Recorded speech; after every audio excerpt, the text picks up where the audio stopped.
일본이 반도체의 사활을 걸고 있습니다. 일본이 최근 큐슈 지방의 타이완의 TSMC 반도체 위탁 생산 공장을 건설하고 있습니다.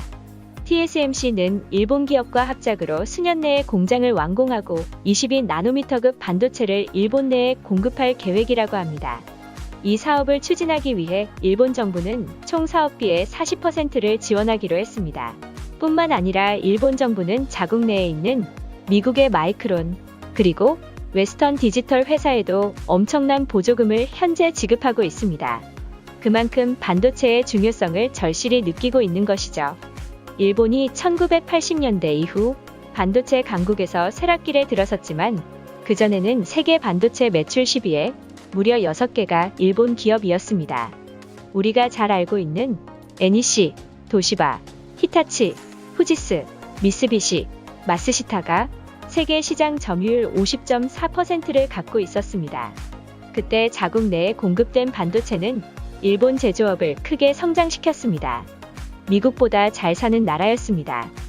그러나 하늘을 찌르던 일본의 반도체는 미국 본토까지 위협하게 되어 미국은 특단의 조치로 덤핑 방지 제재를 내놓았고 그로 인해 반도체 가격은 급하락하면서 수출 경쟁력을 잃은 일본은 마침내 줄줄이 파산하게 됩니다.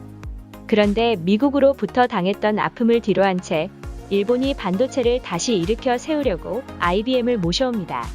일본이 필요한 반도체를 외국에 의존할 수 없다는 현실을 마주하게 된 것입니다. 그리하여 RAPIDUS라고 일본의 8개 기업이 뭉쳤습니다. 목표는 옛날의 반도체 강국으로 되기 위함입니다. 일본이 2027년에 2나노 반도체 생산을 하겠다고 합니다. 반면 대한민국은 2027년에 1.4나노를 계획하고 있고 그 전에 2025년에는 2나노를 상용화할 계획입니다.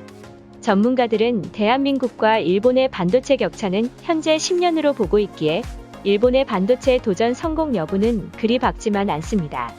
일본 정부는 IBM의 기술 연구를 위해 6,600억 원을 출자했지만 반도체는 지속적인 투자가 병행되어야 하므로 정부가 언제까지 뒤를 봐줄지도 미지수이고 스스로 기업이 투자를 해야 하는데 부족한 연구 인력까지 해결해야 하는 문제가 쌓여 있습니다.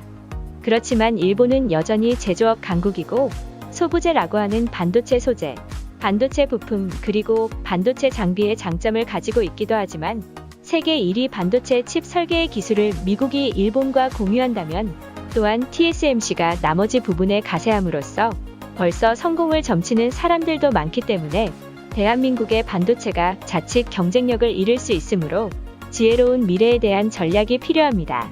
이에 대한민국의 최대 약점이었던 반도체 소부장 부분에 일정 대책이 이미 마련된 것으로 알려져 있습니다.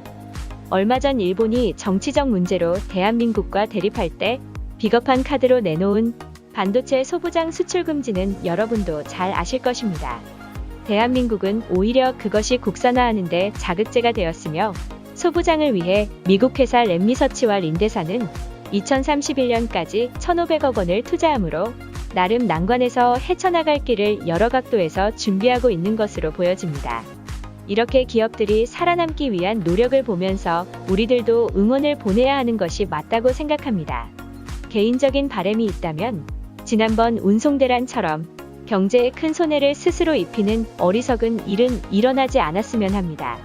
모든 것은 때가 있다고 하는데 그 때를 맞추지 못하고 일단 자기만 먼저 생각하는 그런 실수는 다시 없기를 기원합니다. 끝까지 함께 해주셔서 감사합니다.